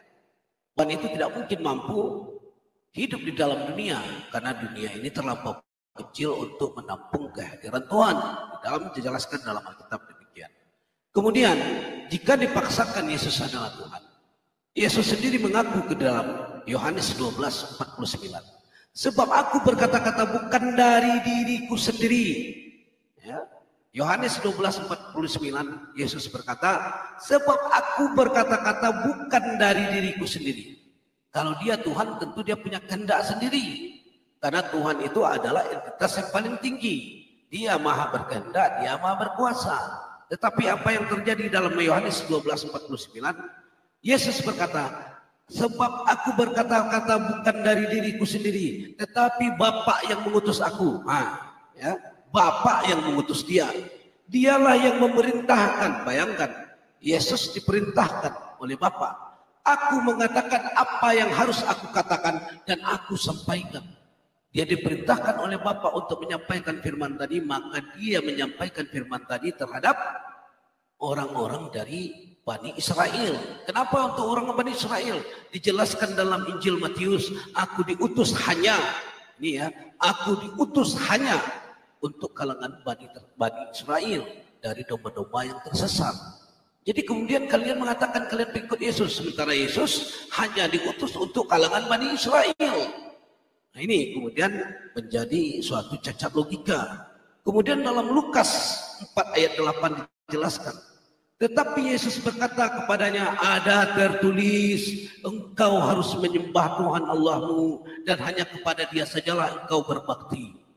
Kalau Yesus Tuhan, maka tentu isi Lukas ayat 8 ini berbunyi, ada tertulis, engkau harus menyembah aku, Tuhanmu, dan hanya kepada aku sajalah engkau berbakti. Pasti demikian.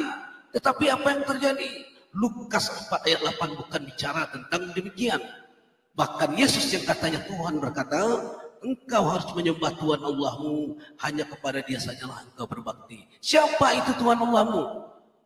Tentu Sang Pencipta, bukan diri Yesus. Ya. Yang kedua dijelaskan, ya, dalam Matius 13:57. Ini dengarkan baik-baik Rudi. Matius 13:57. Yesus berkata dirinya adalah seorang nabi. Maka saya bacakan. Lalu mereka kecewa dan menolak Dia. Mereka ini siapa?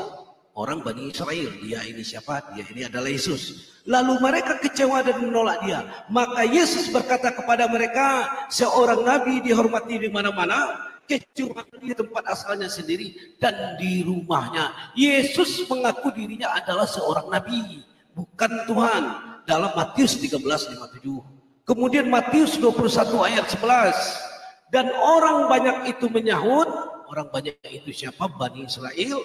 Inilah Nabi Yesus dari Nazaret di Galilea. Ya. Orang banyak itu menyahut, inilah Nabi Yesus dari Nazaret di Galilea. Tidak pernah orang Bani Israel mengatakan, orang ini adalah Tuhan, orang ini adalah Allah. Tidak. orang menyebut dia adalah seorang nabi dari Nazaret sesuai dengan pengakuan Yesus dalam Matius 13:57 mengatakan bahwa dia adalah seorang nabi. Kemudian hal ini sesuai dengan perkataan di dalam Al-Qur'anul Karim bahwa Isa yang kemudian kalian katakan Yesus juga seorang nabi. Saya bacakan ayatnya dalam surah Maryam ayat 30. Bismillahirrahmanirrahim. Kala inni Abdullah ataniyal kitaba wa ja'alani nabiyya. Berkata Isa, sesungguhnya aku ini hamba Allah. Dia memberiku Alkitab Injil dan dia menjadikan aku seorang nabi. Ini berkesesuaian di dalam Alkitab, terutama di dalam Matius yang berkata, Yesus sendiri berkata dialah seorang nabi. Dia bukan Tuhan. Ya.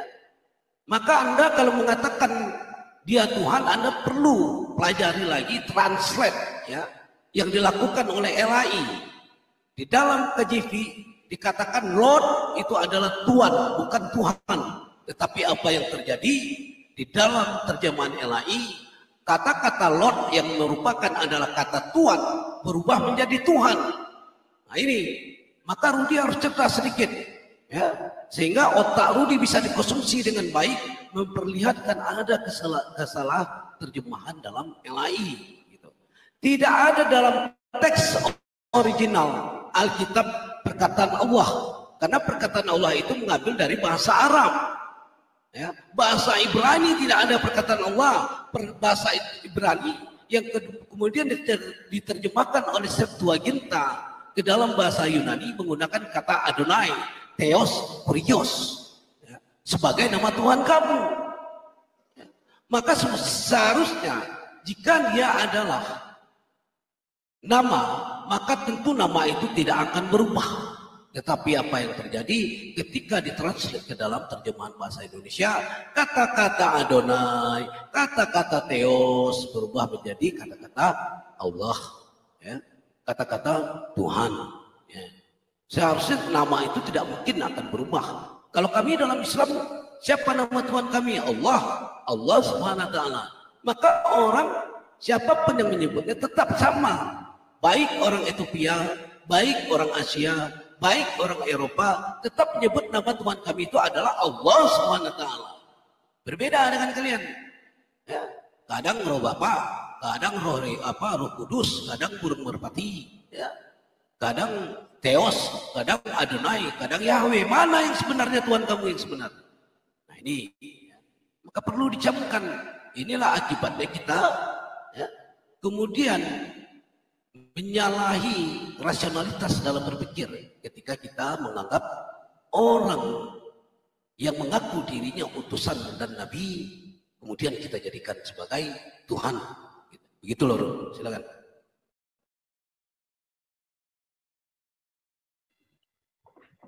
Oke, terima kasih. Ya, saya bahas satu-satu. Kamu bilang saya lari. Sebenarnya pernah saya lari berdiskusi sama kau. Saya lari kalau sudah mulai lomba kuat-kuatan suara. Karena saya tidak hadir di tempat kalian untuk berlomba kuat suara. Saya hadir untuk mendalilkan sesuatu dan membuktikan sesuatu.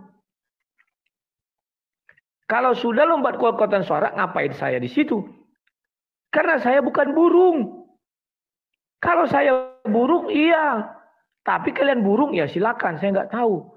Makanya saya nggak mau lomba kuat-kuatan suara. Sama siapapun pendebat Islam. Tidak ada yang saya takuti. Bahkan pernah saya katakan, suruh imam kalian yang paling hebat berdiskusi sama saya. Tapi ingat, jangan lapor polisi. Dia bicara apa, saya bicara apa. Harus seimbang.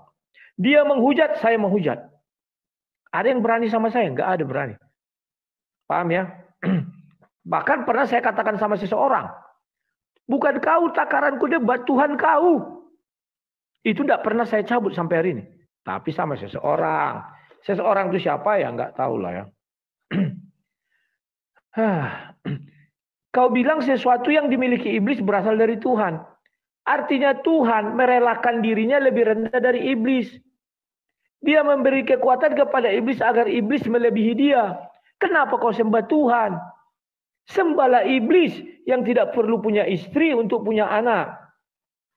Sembahlah iblis yang bisa hadir dimanapun. Iblis itu hanya satu. Kalau jin banyak, iblis satu. Ketika disuruh sujud kepada Adam, iblis itu bukan banyak, dia esa. Ada nggak iblis dua? Nggak ada. Dia tunggal juga. Pahami dulu itu. Satu dia yang disuruh sujud kepada si Adam, tidak mau itu cuma satu. Kehebatan dia maha hadir.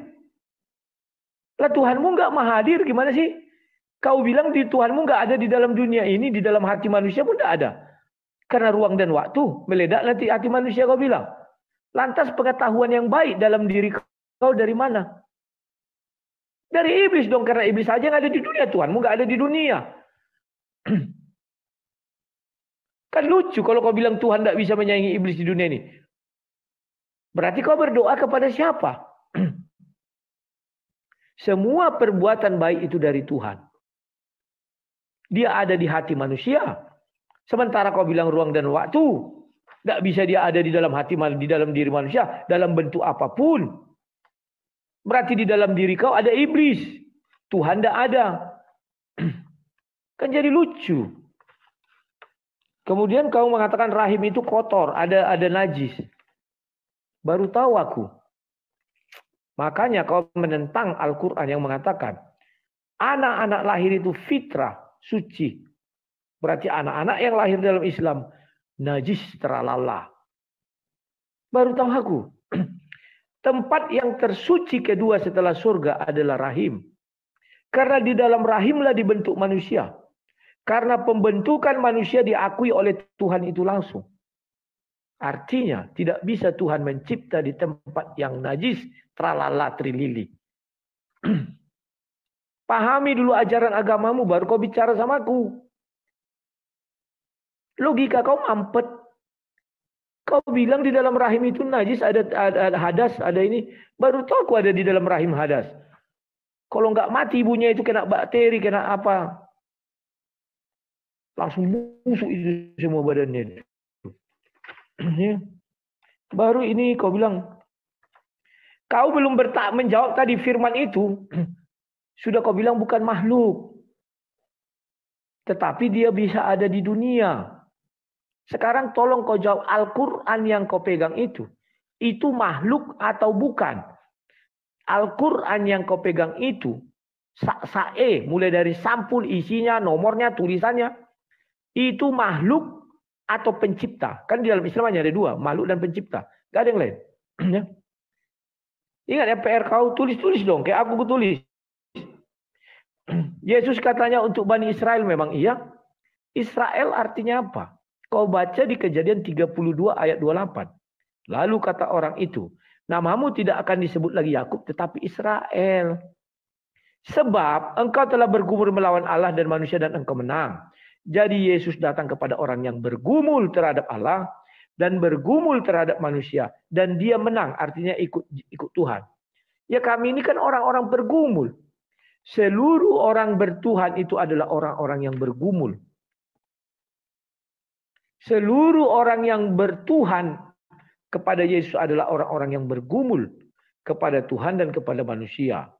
Apakah kita ikut manusia atau ikut Tuhan? Itu pergumulannya. Ya. Kemudian kau mengatakan mengenai Lukas 4 ayat 8, Matius 4 itu juga ya. Ketika Yesus dibawa ke bumbungan itu dibilangnya, sembahlah aku. Ingat, dia meminta disembah. Setelah Yesus datang, hanya iblislah yang meminta disembah. Maka setelah Yesus datang mengatakan akan ada nabi-nabi palsu, maka Galatia 1 ayat 8 mengatakan akan ada injil-injil palsu. Betul. Lahirlah sebuah kitab palsu yang isinya promosi bahwa dia adalah Tuhan, sembahlah aku. Aku adalah Tuhan, sembahlah aku. Aku adalah Tuhan, sembah. Seperti ucapan iblis kepada Yesus. Sembahlah aku katanya. Kenapa dia harus disembah? Yesus mengatakan hanya kepada Tuhanlah engkau menyembah. Maka datanglah iblis itu dalam wujud baru. Karena dia dengar Yesus mengatakan hanya kepada Tuhan menyembah. Maka iblis berkata di kitab-kitab palsu itu. Kitab-kitab iblis itu. Aku adalah Tuhan. Sembahlah aku katanya. Itulah hebatnya Bible yang tidak kau pahami. Didengar iblis, oh Tuhan Yesus mengatakan hanya kepada Tuhanlah menyembah. Maka datanglah kitab iblis itu, aku adalah Tuhan, sembahlah aku, sujudlah kepadaku. Kan itu isinya terus. Baru 2 ayat, sembahlah aku. Baru 2 ayat, sembahlah aku. Aku adalah Tuhan, sembahlah aku. Hanya kepadaku engkau berbakti. Aku adalah Tuhan, sembahlah aku. Itu iblis, tidak putus-putus dia minta disembah. Dan tidak putus-putus mengaku dia Tuhan. Yesus tidak perlu lagi, oh, aku adalah Tuhan, sebenarnya ada. Orang langsung tahu dan datang sujud menyembahnya. Seperti orang Majus. Ada enggak yang mengatakan, oh ini aku adalah Tuhan, sembahlah aku? Enggak ada. Seperti para gembala. Telah lahir bagimu juru selamat, mereka langsung datang sujud menyembah. Seperti wanita tua itu, seperti murid-murid ketika dia mau ke langit, dia sujud menyembah. Pahami dulu itu. Ya. Kemudian, Yesus mengakui dirinya Nabi. Saya heran lihat kalian. Ketika manusia Yesus mengaku dia adalah sang pencipta, aku dan Bapa adalah satu, orang Yahudi melempari dia. Bukan karena perbuatan baik kami melempari engkau, tapi karena engkau sekalipun manusia menyetarakan diri dengan Tuhan. Paham ya? Sudah menyetarakan diri dia. Manusia melempari Yesus. Tapi ketika ada Tuhan menggunakan media pohon untuk menyatakan diri kepada Musa bahwa dia adalah Tuhan, tak ada polemik. Tak ada polemik. Itu di surahmu, surah 28 ayat 30. Dia menggunakan media, di situ ada dibuat api, lembah, pohon, dan tanah. Semuanya benda mati, hanya pohon benda hidup. Kenapa orang kalian tidak protes? Kalau gitu sembahlah dia. Karena keluar suara dari sana yang mengatakan, memperkenalkan diri kepada Musa, aku adalah Tuhan. Kan begitu. Kami menyembah Yesus karena keluar dari pernyataan Yesus. Bahwa dia adalah juru selamat. Keluar pernyataan dari malaikat. Maka di perjanjian lama dia saya dibilang berapa ya? Saya 44 ayat. Lupa saya. 11 kalau nggak salah.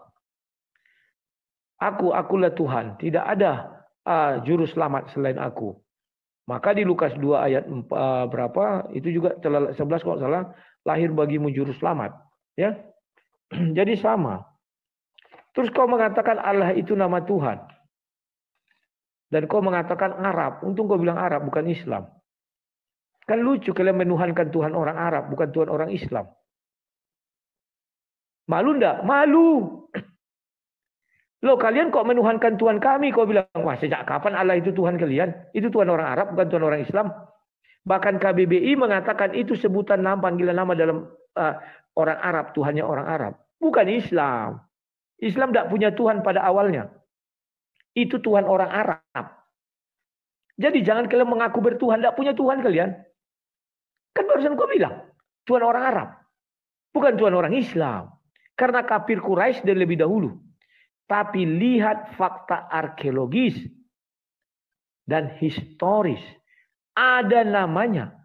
Abdul Allah Ibnu Abu Bakar bin Muhammad. Seorang Kristen, jenderal Kristen yang mati martir. Di dalam cincinnya ditemukan tulisan, Allah adalah pelindungku. Ada. Banyak itu tulisan-tulisan. Paham? Dia meninggal 523, jauh sebelum Muhammad lahir. Dan terima kasih atas pengakuanmu. Itu nama Tuhan orang Arab, bukan Islam. Islam tidak punya Tuhan. Sesuai pengakuanmu. Yang punya Tuhan itu orang Arab. Terima kasih. Paham ya? Kalau kami, aduh, slow. Tuhan kami, Tuhan yang sesungguhnya Tuhan. Sekarang tugasmu, nanti kau buka di rumah Bukhari 3. Di situ ada Aisyah. Setelah Aisyah, namanya sebentar, aku tadi cari namanya dapat. Dia hidup tahun 600. Urwah bin Az-Zubair. Itulah Hafiz surah 96 ayat 1 sampai 6 yang 1 sampai 5 yang bisa diklarifikasi sesuai catatan Islam. Jangan komen main. Urwah bin Az-Zubair, aku baca ahli sejarah. Urwah bin Az-Zubair adalah salah satu dari 7 fuqaha Madinah, yaitu sebutan untuk sekelompok ahli fikih dari generasi tabi'in yang merupakan para tokoh utama ilmu fikih di kota Madinah setelah wafatnya generasi sahabat yang hidup sezaman dengan Muhammad. Ya, kelahirannya 644 Masehi. Muhammad lahirnya kapan? 570. Artinya dia ini lahir 74 tahun. 644, 610, 63 dia. Muhammad meninggal, dia lahir. Aisyah masih hidup. Aisyah bercerita kepada dia, dialah menceritakan turun-temurun kepada yang lain-lain. Itu cara melihatnya. Ya, ini aku kasih kalian pengetahuan. Kalau ditanya orang, siapa hafiz surah 96 ayat 1 sampai 5? Namanya adalah Urwa bin Az-Zubair. Atau kalian bilang namanya siapa? Siapa namanya itu tadi? Aduh lupa aku. Tunggu sebentar. Aisyah. Silakan. Jadi Rudi itu sudah menerangkan panjang lebar tapi poinnya 0, kosong. Coba dengarkan baik-baik ya. Tadi saya berkata bahwa Tuhan itu maha suci. Kalau dia maha suci, dia tentu tidak akan bercampur dengan kotoran ya. Atau hadas yang kami sebut dengan hadas yang terdapat di dalam rahim. Kemudian Rudi berkata, apa saja hadas di dalam rahim itu? Hadas di dalam rahim itu ada darah, ada mekonium, ya. Ada yang kemudian juga ketumbar ya, di dalam rahim itu. Yang itu yang disebut dengan cairan ketumbar yang mengelilingi janin. Itu yang disebut dengan hadas.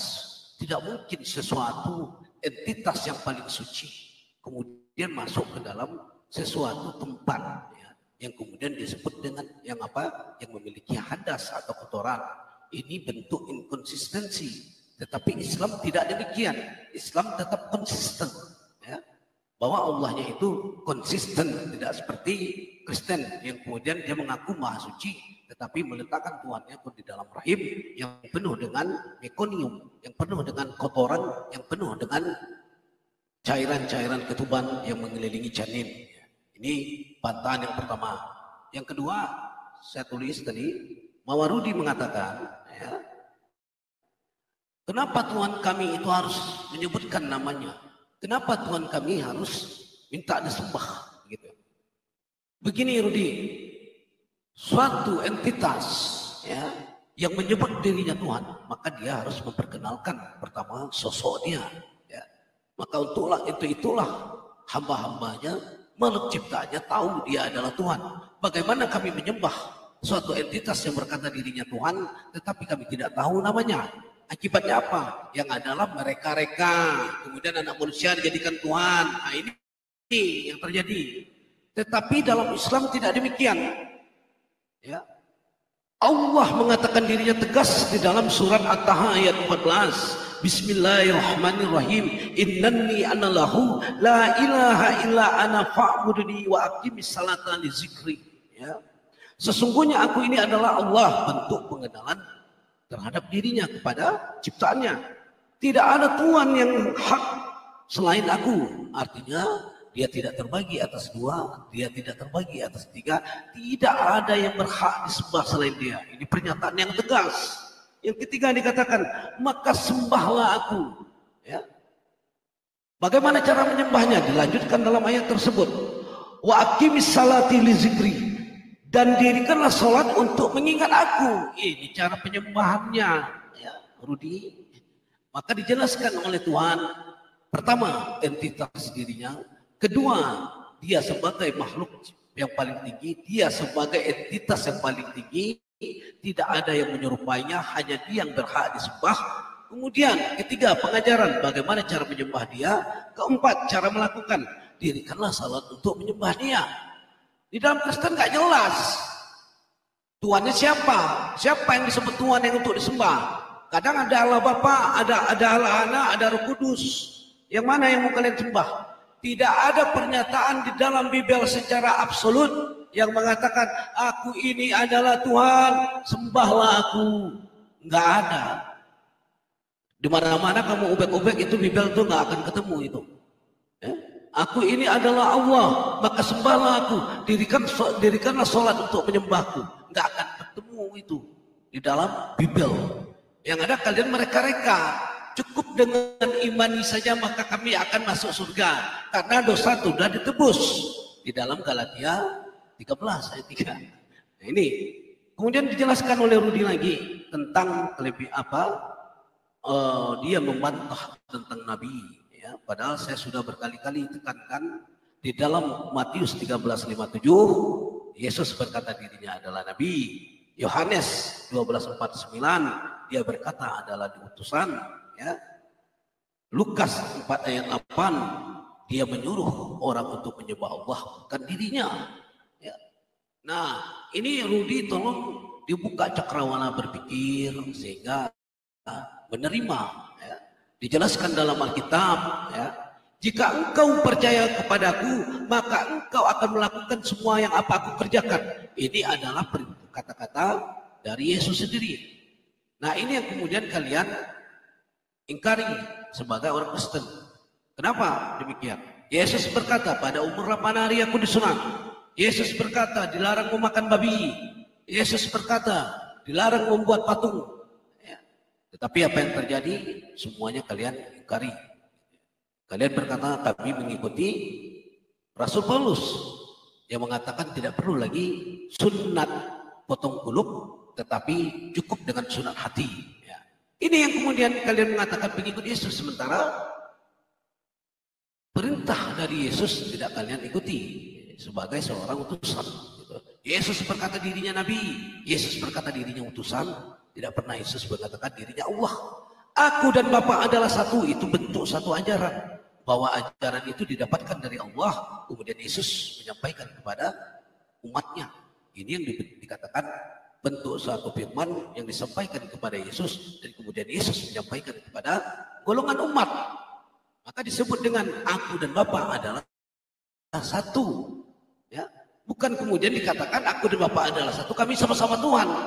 Tidak, ini dibantahkan di dalam kesaksian Stefanus. Stefanus dengan Roh Kudus melihat langit terbuka dan Stefanus melihat Yesus berdiri di sebelah kanan Bapa.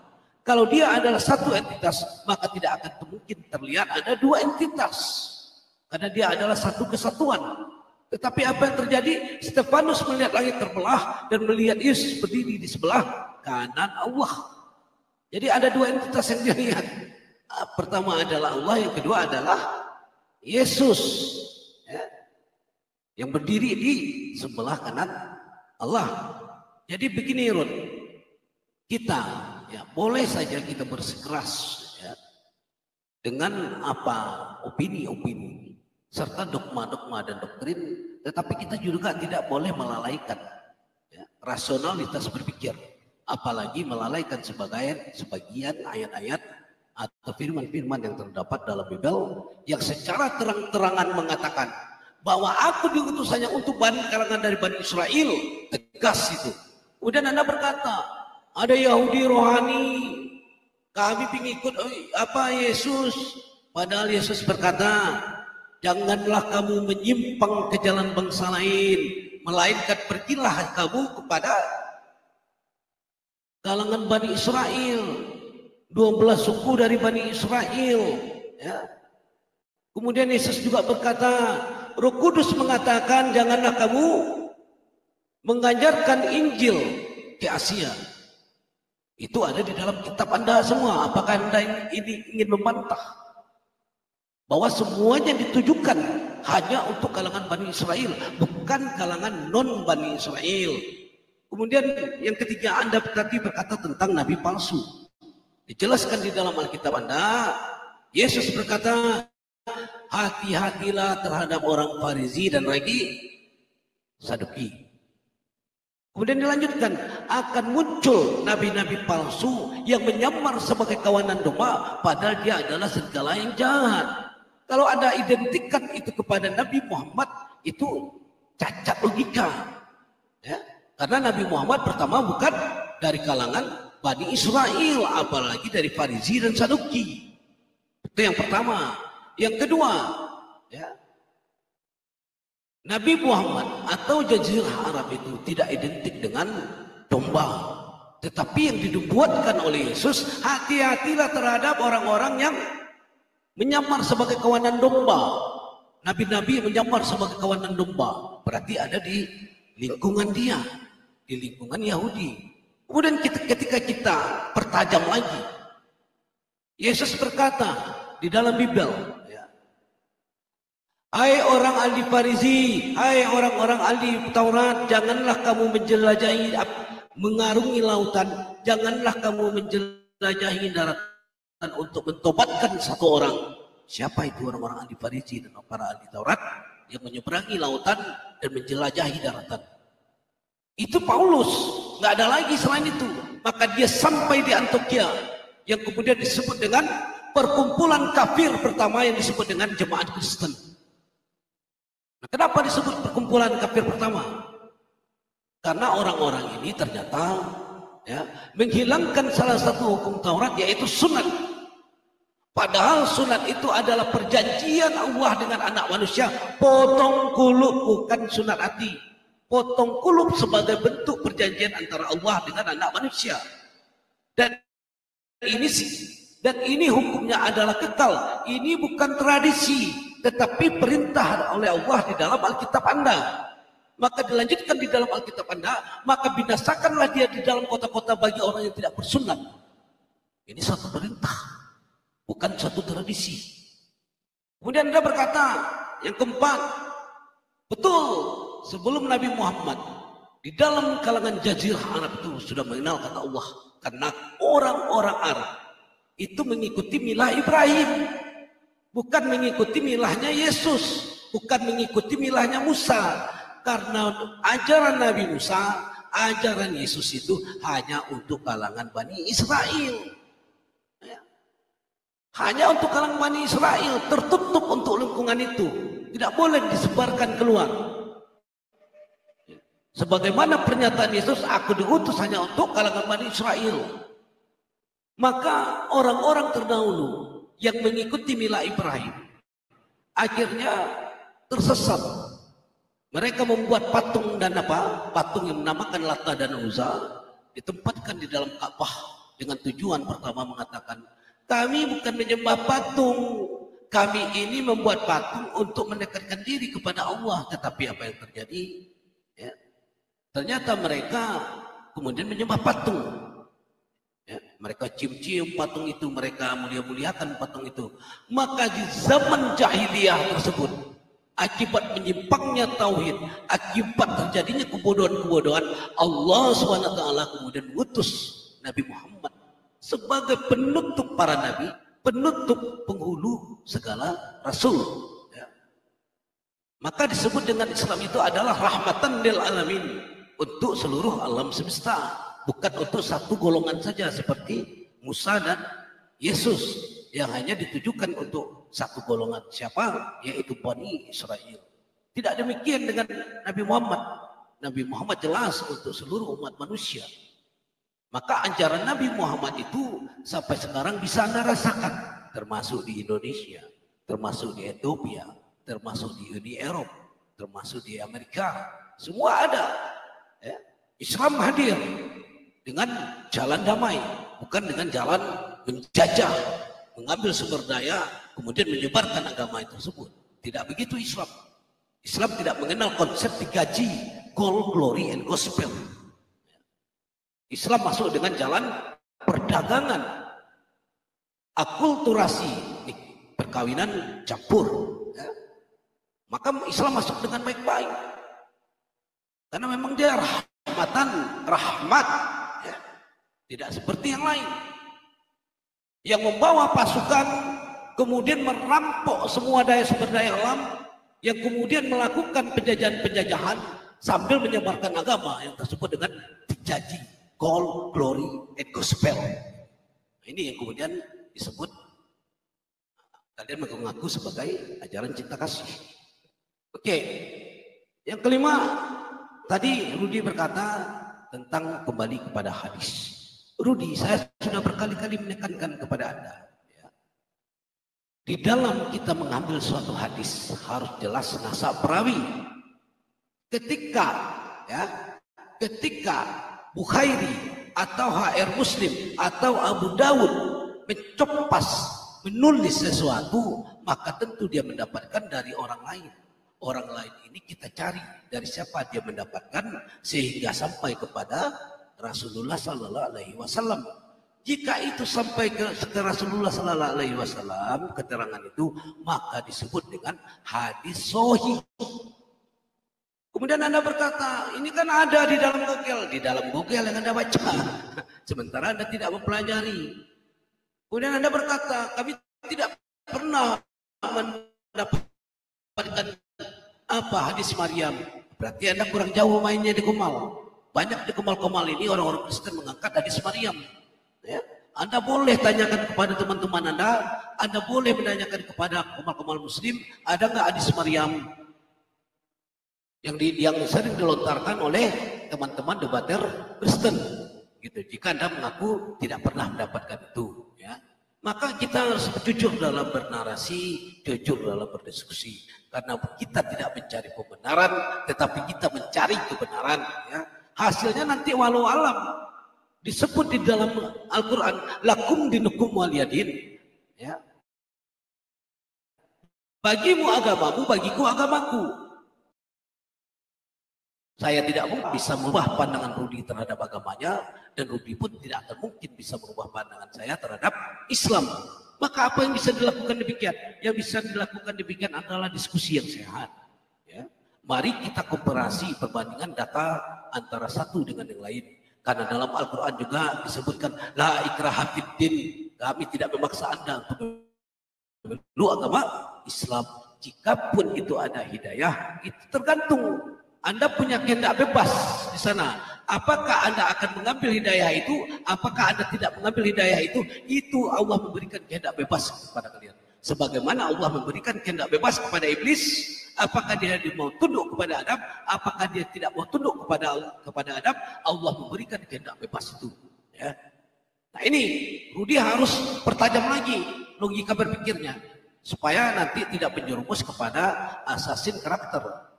Apalagi menjudge seseorang yang ternyata lebih berilmu daripada kita. Demikian, Rudi, silakan. Terima kasih. Aku minta waktu 2 menit ya, kawan-kawan di YouTube dan di Facebook. Saya ganti dulu room ya, karena ini sudah panjang 1 jam 50. Biar orang-orang terakhir nanti enak mendengar.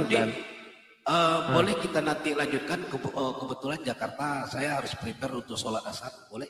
Boleh, silakan. Okay, tapi saya nanti ada lagi yang di bawah ini saya naikkan, tapi saya ganti room dulu di YouTube ya. Oke. Rudi, sampai jumpa. Rudi, thank you bro. Kalau ada kesalahan, sama-sama. Mohon maaf. Kalau ada perkataan yang salah, mohon maaf. Ya, selamat.